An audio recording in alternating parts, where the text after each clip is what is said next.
I mean, pitching is an art, right? I mean, it's really something that you have to practice. And therefore, I'm very grateful that two entrepreneurs dare to come on stage tonight to pitch live.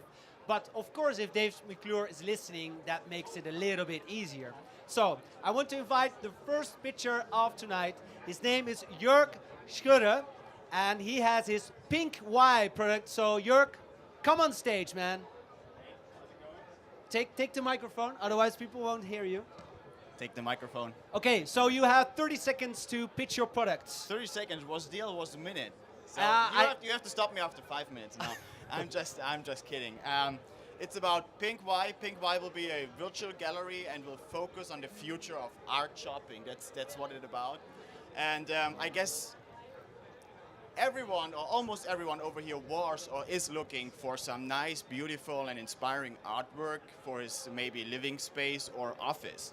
And how does it work? At least you have to check hundreds of galleries, or you're checking the internet. And what's the result? The result is you're just getting devastated and unsatisfied because you have to. It's a broad variety, and you don't find what you're looking for, or maybe it's too expensive. So PinkWhy will come up and bring this all together, and we will be the agent for young, inspiring artists who are just coming up with new stuff. And so our price corridor will be around 100 and 3,000 euros. And it makes it easy for people just to afford this kind of art. I guess that's it so far. Okay, thank you. Very well done. 30 Yes, I seconds. understood it, which is not Good. always a guarantee, but it's a beginning. So Dave, are you here? I cannot see you. Dave is over there. Dave, come on stage. So you were in awe of this pitch. I could clearly see this. Well, I'm not sure about that. Hey, man, you're... I mean, do we have this? He's wearing sandals? Yeah. Could you maybe... It's the Indian style. It's the Indian style. It's a nice day today. It was kind of warm, so I thought I'd just wear sandals. Do you do this all the time, or is this a mistake? If it's snowing or raining, it gets a little problematic, but otherwise, yeah. Oh, okay. Well, this is a small detail. I just observed it. I thought it was funny. Okay, did you We're listen using to this his guy's pitch? 30 seconds, yeah. I think I heard it. You're developing online artwork? Exactly. Okay, cool. So, there's probably a market for people buying art online. I think that's probably a good part of that business. Yeah. What's different about that than, say, I don't know, the other 20, 30, 50, 100 sites that are selling art online? What's your unique angle? If you go on galleries just select just a small number of artists they promote. Okay. And in the internet, you find young artists who are just promoting themselves on one web page. That means every artist or a lot of artists just have their own web page. So you don't have the selection, and you don't have the chance to bring it all together and push it out. So you're focusing on new artists coming to the field? Exactly. And how do you provide exposure or distribution for those young artists?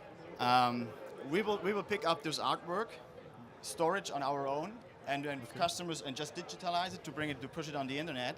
Okay. And if customers just come up and ask, I want to buy it, then we can ship it out automatically. But why are customers going to come to your site to discover this artwork? They just do it online. I guess this is the. So it's online. There are millions of people, and that's going to work. Can you repeat that question? Sorry. I'm trying to figure out how do you. So you're a startup also. Exactly. Right. So you have to get visible to your audience. Yeah. So what kind of customer segment are you going to focus on? How are you going to get marketing for your business, which in turn will provide exposure to these new artists as well? Yeah. So one kind is a business area. For example, people who are just having an office like over here, moving into and just looking for some nice artwork, and they don't want to spend that much money. And the same is, for example, for young people who are just getting their new first apartment, big apartment, and looking for some stuff. And advertisement will be done online as well as offline. Okay, so in general, these are clueless art buyers who are not very discerning, and you're going to build a business. It's not about. I'm not trying to be, shitty about that. I'm just like, these are not the high-end people buying like really expensive art. Exactly. These are people who want nice art at a reasonable price. Yeah. So I call them the art-interested people, not the art selectors. Yeah. So that's the difference. So they have a kind of clue that they need some art. Okay. So I believe that is a customer that might buy your services. How do you get in front of lots of them? That's the challenge so far. I have to think about that marketing a little bit more, but it is working because I have a web page so far, and I have some pictures on Flickr because I'm just starting at the moment, and the first people just come up and seeing stuff on the internet, on Flickr, on the Dia show, and saying, I want to buy that. Okay. So it's kind of working. That's cool. Yeah. But you also put this project on Indiegogo, right? The crowdfunding Exactly. platform. Exactly. That is not going that well, I saw.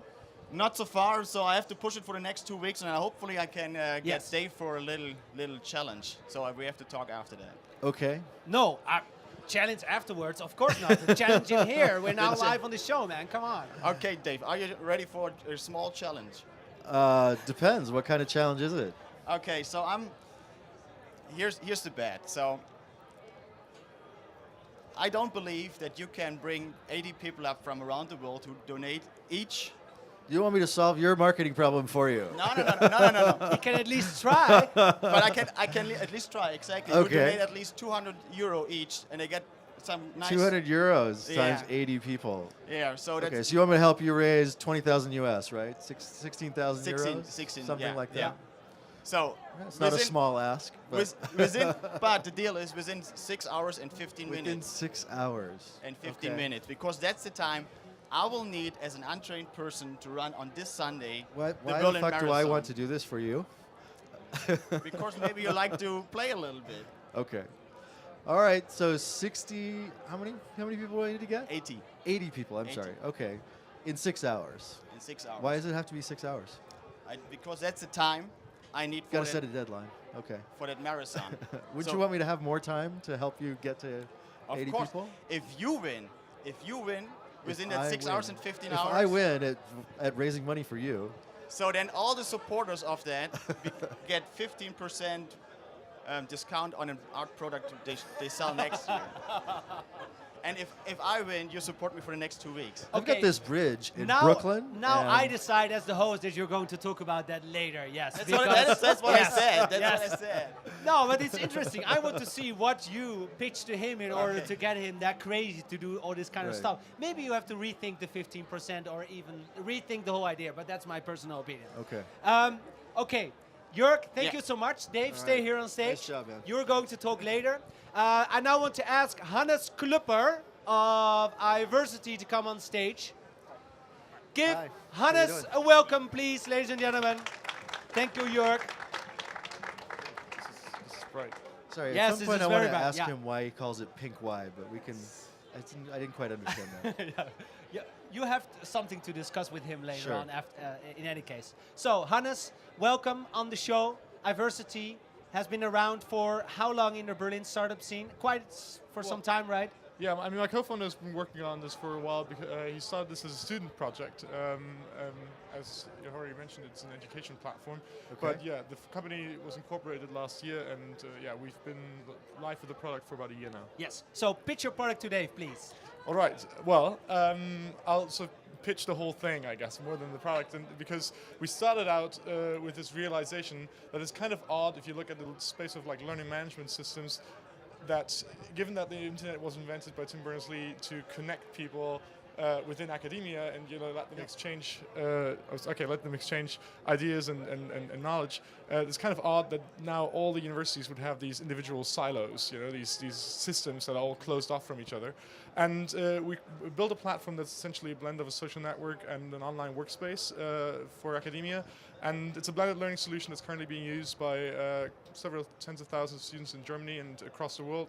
This is at the university level? It's at the university level. It's a Okay. higher education solution that is used in a blended learning scenario at this point, and now we want to develop this further into more of a fully online instruction kind of solution. Are people paying for this currently or using it free? They're using it for free. Because I mean, a professor wouldn't necessarily pay for this because they have some sort of solution that's offered by the university. It's just not very good typically, and the students wouldn't either. But I mean, obviously there are various ways you can monetize that user base. If you think about recruiting and all the various other things. Sure. And if you now think along in the direction of fully online instruction, then this whole open course topic currently looms quite large. And you may have heard about Professor Troom from Stanford, who's teaching 160,000 students in this one course alone. Okay. And we're trying to get something like that going in Europe. I see. Okay, very well done. Thank you so much, Hannes. But the question is, of course, also, I mean, if you have developed this product for 1 year, what have you accomplished so far? Which goals did you reach? Well, as I said, I mean, there are several tens of thousands of students using it in courses How at many university thousand? level. Well, we have like 46,000 students. 46,000. Now. Okay, sorry. Yeah, I didn't hear. and they, I mean, we on a not daily, but I'd say weekly basis, depending on which time in the semester, we get love letters from professors telling us this is so much easier, this is so much better, I'm so much happier with it. It's just that, this is, if you talk to institutions, that's urban warfare. So, we want to take a different route. Dave, your take on this, because there are a lot of like this kind of platforms also in the States, right? That run pretty well. So I mean, definitely there's a large market of students to go after at the university level as well as others. I guess it's probably a pretty competitive field. I think there's a number of players who are trying to offer some type of, learning management system at the university level. I guess I'm, interested probably in two things. One is how do you grow that user base over time, and two, where do you think you can find, money in that system if you're not planning to charge either the professors or the students? Well, that's what I was saying. We want to develop this towards fully online instruction, because typically universities don't have solutions in that space yet in the US more than in Europe. When you talk about the learning management space, there are no other players. They're not like 5 or 15 startups like there are in the US. It's really just us mostly. And if you talk about fully online instruction, look at the kind of things that Tutor is doing that really help universities bring their teaching online, and then there's certainly there's a market for that. So maybe you're competing in an international market where there's less players, so you can win that market. And then how do you feel you're going to be able to monetize the service? What's going to be the way to generate money? As I said, I mean, if you help a university bring their educational programs online, in the realm of executive education, for example, or the the MBA programs, those would be the usual suspects where you'd start out.